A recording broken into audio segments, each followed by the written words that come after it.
Welcome to Ask the Security Guy. I am Holly Magnuson, and I am here with Shawn Kohrman. Good morning, Shawn. Good morning. How are you? Doing all right. Been a busy morning, as seems like it always is, but it's been a good day. Every day is a good day. You're above ground, right? That's right. And, as I heard the weather reports for across the nation, we're doing really well. Yeah. It's hard to believe it's February. So yeah, February in California. It's kind of, Is it supposed to be 80 degrees? I don't think. So anyway, before we get started on the topic of today, want to tell everybody about a new thing that we're going to be doing starting here in February. Around the 14th, 15th of the month, we're going to send out what's called the Ouch newsletter. It's produced by the company that we get a lot of our security information from, Sands Security. And it's just going to be tips, tricks, how to protect yourself. In fact, this month is talking about your mobile device and how to take care of your mobile device. We'll also put what we call PSA or public service announcements if there's things just that you should be aware of. Of course, if there's a serious threat, we send out that email right away. But Shawn, do you have an update for us on the beloved Meltdown and Spectre that kind of hit the news the beginning of the year? Well, I guess I could say no news is good news, right? We hope so. Well, unfortunately, that's not the case. So we do have some news. Intel has been working at breakneck speed to release some patches. Microsoft's already released some patches. I haven't really heard much word of Apple yet. But the expectation is that the operating system vendors are working in tandem with Intel to find ways to, if not fix the vulnerability, to mitigate it in such a way that it's not readily accessible. Intel early on released some firmware updates for some of their processors. They have since pulled those back because they were having unpredictable side effects, which include random rebooting. Nice. So they're back to the drawing board and working on newer patches. Microsoft has released a number of patches for certain types of processors that Windows runs on, and that has been so far seen as effective. There is still concerns, and testing is showing that there are, in some cases, significant performance hits with some of these patches, but that's the data right now is not real consistent. It's all too fresh and too new. What's worrisome, though, is while Microsoft and Apple and Intel are all running around like chickens with their heads cut off trying to fix this thing, we are seeing evidence in the Black Hat community that the bad guys are actively developing exploits for this stuff and trying to propagate them into the wild. So right now we're in a definite neck and neck race. Let's see who gets to the finish line first. Yeah. So in other words, if you get an email or you see this web app about how you can fix Meltdown, click here, and chances are it's not legitimate. Yeah, and there's going to be a lot of those running around, especially as the bad guys work on social engineering attacks. They're going to be phishing. There's going to be websites. There's going to be fake ads on software download sites. There's going to be websites that are compromised that have drive-by download malware and just sitting in them. Symantec's doing a good job of looking for anything that's odd. I know Sophos and a few of the other antivirus vendors are very actively looking into this thing and working to develop ways of recognizing attack vectors as soon before they're actually being developed. So everyone's taking this very seriously, and the industry is working very hard to address it. Certainly not like some of the things we've seen before where there were major vulnerabilities and the manufacturers and developers kind of lollygagged around. There's very intense effort behind this one. And so for our APU folks, best bet is if you get an email, see a website, always reach out to the support desk to verify authenticity. And it's, again, I mean, just like any other attack, it's got to have some kind of user intervention. So watch what you click on, watch what email you open, watch what attachments you open. Be thoughtful if you open, pardon me, a Word document that says enable macros or something like that, or enable content. Think twice about that. Do you know the source? Is this what you were expecting to receive? Password management. Make sure you're using good password practices and management and not using the same password everywhere. That you have unique passwords on your work and your personal accounts. Those kinds of things. So just follow those good practices, and a lot of times that will prevent you from getting the malware once it's developed and released. And that's so. And even when Intel and Microsoft and all of them work this out, there's still going to be a time frame where we're deploying the patches. So Microsoft's already gone out there and deployed some stuff that is so far proving effective at, just closing off the vulnerability. But it's not a root fix, because the root of the fix is going to actually be in the processor firmware on your computer. And that's going to come from Intel. So the only people that will be sending you software updates that have any validity would be Intel, Microsoft, or Apple. End of list on this one. And to note that, it's not hard to spoof an email from Intel or Apple or Microsoft. So you want to look at the address closely. Make sure that it's legitimate. Yep, definitely. So we'll keep you posted as we know more. We're just basically following the news as closely as anybody right now. As a reminder, as we get ready to jump into today's topic, if you have a question, you should see to the right of the video feed a chat box, and you can type in a question, and we'll try to get to that as we go through today's topic, which is one that I think a lot of us hear but aren't 100% sure we understand what it is or what to do about it, and that's called zero-day attacks. So, Shawn, what can you tell us about those? Sure. And it's funny because I threw out the term in conversation with somebody just a couple of weeks ago, and they looked at me and I said, well, what's that? And I thought about it for a minute, and it's like, with all the coverage in the media and all the different blog articles out there, I never really saw somebody explain what a zero-day attack actually is.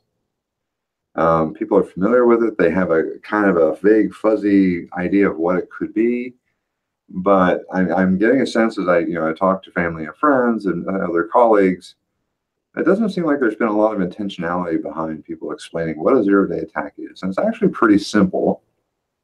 But I wanted to take this episode to just unpack that for everyone and try to shed some light on it so it's less mysterious or less ominous. Although it actually is pretty ominous. So a zero-day attack, the basic idea behind it is something the developers were made aware of, be it a flaw in their code or a vulnerability that they didn't know about previously. And day zero is the day they find out. They've had 0 days to correct it. So that's where the term came from. So it's kind of like, Groundhog Day. Well, yeah, because it keeps happening. But, at the end of the day, at the end of the day, anytime software is written, there's always going to be some error or vulnerability or something in it, because no software is ever perfect. No coding is ever perfect. So it's always that game of, okay, I write it. Do I write it with best practices? Do I have it vetted? Do I have it secured as best as I can? And you can follow all those best practices. But in some cases, so say you're writing a program that runs on Windows. Okay. Well, your program may actually be totally secure and well written and well coded and have 0 errors. Let's just throw that out there as a possibility. In the Pollyanna world, You wrote a software package that had no errors. But then Microsoft comes around and they introduce an error that affects your software in such a way that now you have a vulnerability, not because you had one in your software the way it was written, but because the program that you run on developed one. So vulnerabilities, and which are basically just errors in code, be it the software author or even the platform it was written for, they happen. And when those errors exist, they allow attackers and security researchers to do bad things. So an example of that would be, say, for instance, in Microsoft Windows or Mac OS, either one, there was a bug found in remote administration that allowed an attacker, if they figured out a way to do this, to get remote access to your computer without authenticating. Meaning they didn't have to use a username and password, they just needed to know how to connect to you. So if they had your IP address and you were on the internet, they could get into your machine and you wouldn't know it. Now, this has happened with older versions of software. This is not just a far-fetched example. This has actually happened. And it's an old vulnerability. And believe it or not, there are still old systems on the internet that have this vulnerability. So if you have the right bad guy tool, you can leverage this vulnerability, meaning use it, to get into that system. And once you're into that system, you can execute commands like you were on it as an administrator, as the power user, so to speak. So that whole big scenario, that whole big ball of wax, started with a coding error. And it started as a zero-day attack. Now, it is no longer a zero-day attack. It is a well-known vulnerability that has a multitude of patches to fix it. But the day it was discovered, it was day zero, thus a zero-day attack. So yeah, we get to the end of all of that. Now that we understand what a zero-day attack really is, which is basically it's the day we discovered something was vulnerable, right? And that would also be true with intentional virus attacks as well, wouldn't it? Mm-hmm. So virus writers, a virus, a Trojan, a piece of malware, those were all designed at some point to take advantage of a zero-day. As time went on, that zero-day was patched, it was discovered and fixed.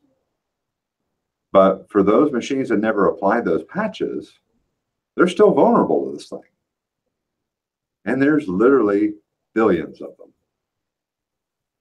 Variations, there you make a small change and it still works. And antivirus companies like Norton, like Symantec, like Sophos, like ESET, like, pick your flavor, Kaspersky. They make a living trying to keep up with the bad guys. Or ultimately trying to get one step ahead of them. But really it's a game of cat and mouse. So they write a definition or a way of identifying the malware, then the bad guys go and change a thing. Well, now it doesn't match anymore. So it gets through. So now they go and change another thing. So now they catch it again. And round they go. And this is kind of the ongoing evolution in the security world. Patches, antivirus stuff, operating system, applications. Adobe, for instance, has had a number of cases over the years where you would open a PDF and the PDF had code embedded in it. It was basically a malware PDF that would take over Adobe and then hook into something in your computer. Now, all of this relied on you not patching your computer and you not patching Adobe. Because these companies work very hard and they have their own teams that poke and prod, like I do here at APU, to try to find their own vulnerabilities before somebody else does. Right? So they have the people who write it, and then there's the people who try to break it intentionally. Then there are teams of people outside of their organization that they hire or work with that are also constantly poking and prodding at their stuff to see if they can find a new way to get in.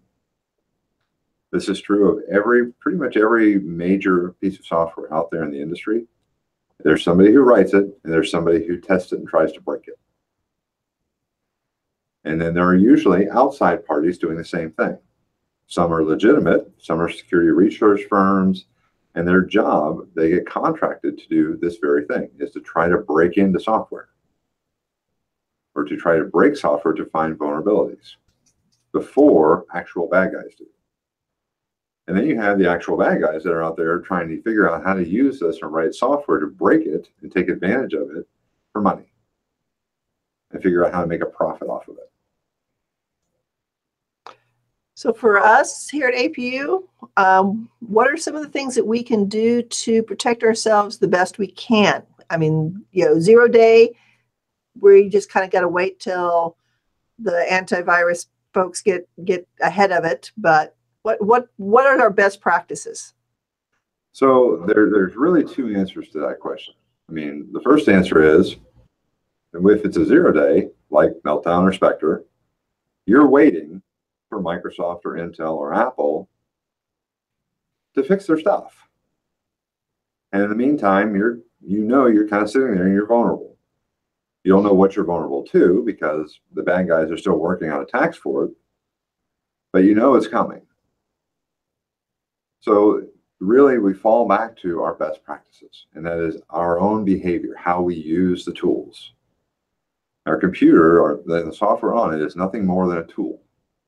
And how we use that tool can either hurt us or help us. Same thing as driving a car, right? If I'm going down the highway and I'm using very unsafe driving practices, my likelihood of getting into an accident, hurting myself and possibly others, goes way up. Same thing, if I do not employ best security practices when I'm using my computer, my likelihood of getting malware or a Trojan or some other form of attack and losing either access to my own data or others dramatically goes up. So we fall back to, basic tenets. If your computer says it needs to reboot to install an update, reboot it and install the update. I know it's inconvenient. It takes a few minutes, but I hear so many people tell me, oh yeah, it's been telling me that for days, and I just don't have time to deal with it. Well, trust me, there are bad guys out there that are counting on you saying that exact thing. They're just waiting for you to say that. And they're waiting for you to be too busy to install that software patch. Yeah, that's why I've been encouraging, when I do new employees orientation, I encourage them, you get ready to go to lunch, restart your computer. Microsoft tends to push their patches on Tuesday. Mm-hmm. So Wednesday or Tuesday night when you go home, shut the machine down so you have to restart it in the morning. Yep, something. And you restart it, go get a cup of coffee or whatever your vice is in the morning. Right. And with security patches, those don't necessarily have a schedule. So Microsoft can push those out any time of the day or night, any day of the week, if they're critical patches. So their normal maintenance patches, yes, they come out on Tuesday, but there's a whole nother set of patches that they push out that don't have a schedule. So if your computer says, I need to restart to install an update, do it. Same thing with a program. If Microsoft Word or Office or another package that you've used, I use several different tools, and oftentimes, I'll be getting ready to use it, and they'll say, "Hey, there's an update available. Would you like to install it?" Well, it's not convenient. It is really not convenient, and usually it never happens at the convenient time. Even so, I will make time to download and install the update because it exists for a reason, to fix a vulnerability or enhance features. But in today's world, usually there's almost always some kind of fix in there for a bug or an error or a vulnerability that was found. So, install the software when it comes. Don't wait around and don't fall into the trap of I'm too busy, because there is no convenient time for this stuff. It is disruptive by its nature. Believe me, I know, because I enjoy rebooting my computer and restarting all my stuff as much as y'all do. But I do follow what I'm saying. And when they come, I do reboot and take the hit on the time that it's going to take to get everything back to where I need it to be. Make sure you're managing your passwords correctly. Make sure you're watching your personal accounts. Make sure you're watching your work accounts. Be very careful about what you click on. If you see something weird on a website, close out the browser. If it pops up a window saying, I found this vulnerability on your computer, it didn't. It is a lie. Okay? No legitimate program or website is going to pop up a window and saying, I found 15,000 vulnerabilities on your computer. Click here to fix them now. So, and we see that a lot. And it's extremely effective as an attack vector because a lot of people fall for it. So make sure your antivirus is up to date. Here at APU, we use Symantec. There's a little, yellow shield down your tray, or if you're using the Mac, it's up on the top.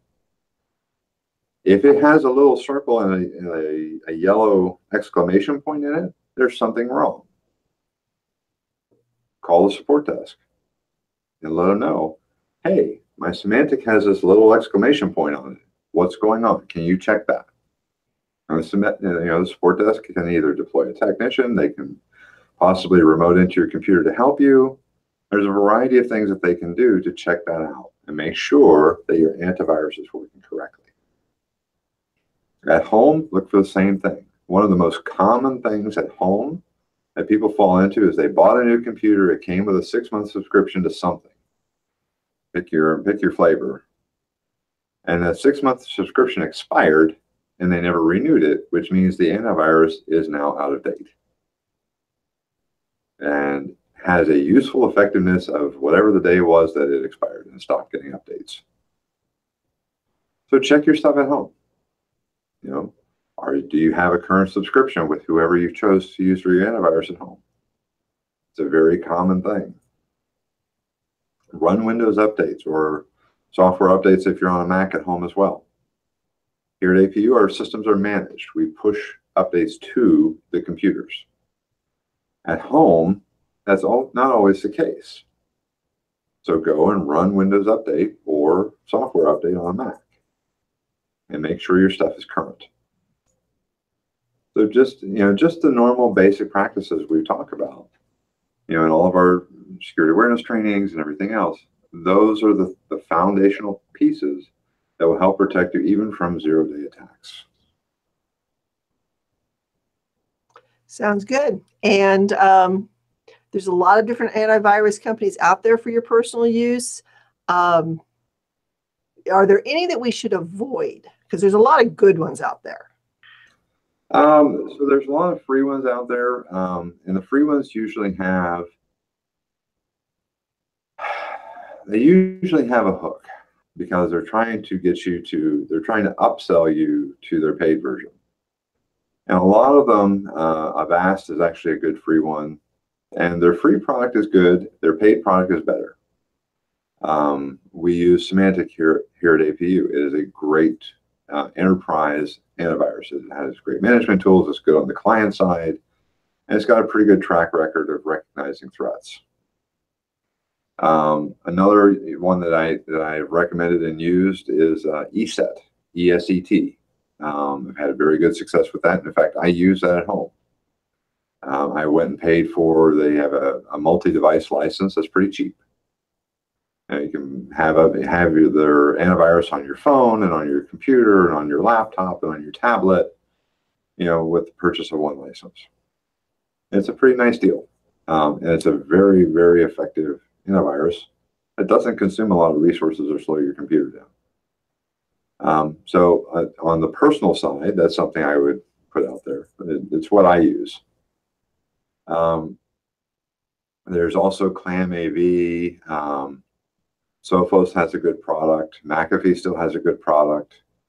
So there's a lot of different vendors out there. I used to recommend Kaspersky, but they've recently had some interesting noise about them in the news. So I'm kind of pulling back from recommending them right now until that all sorts out.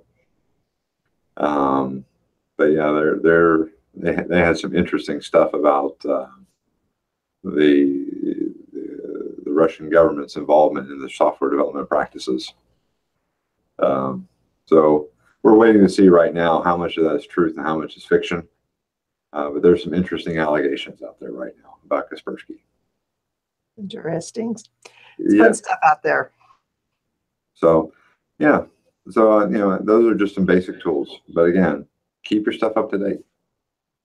I know it's a pain. I know it's disruptive. Believe me, I get it. I deal with it just like everybody else.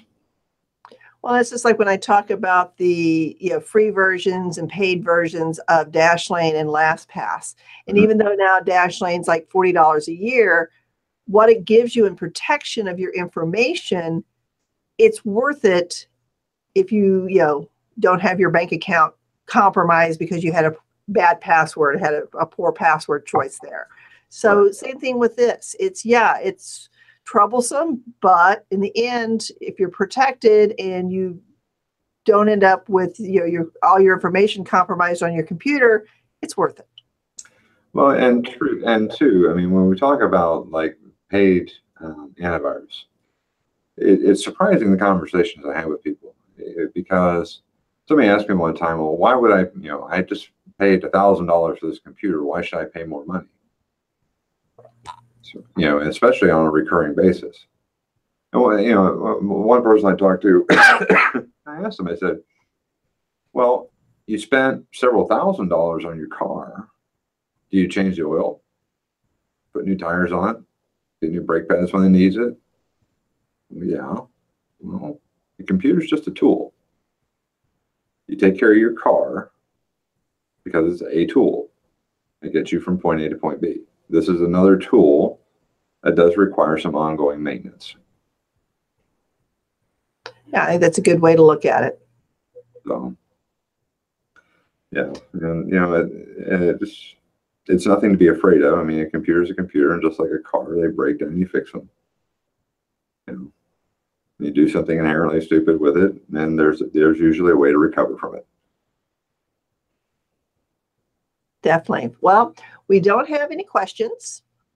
So I think with that, we now understand better what zero-day attack is and kind of where we're at on protecting ourselves with it. Remember, if you have questions, you see some interesting things that you want to share with us, iso@apu.edu is our email address, and you can always email that. And we have a really fun episode planned for next month. So look forward to that. Any other closing thoughts, Shawn? Oh, and don't forget spam at apu.edu. If you get a good looking spam message that looks like it's well crafted or interesting or something you've never seen before, please share. Yeah, we do really like it, those things for some reason. We do like those little fun tidbits. So, and plus it helps us with our own phishing program where we do it to ourselves. Yes, just never know when I'm going to go fishing again. I know. So, yep, I think you have another fishing trip coming up too, don't you? I probably do.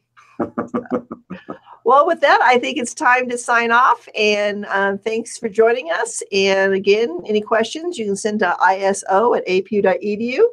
And we'll see you next month. All right. See you then.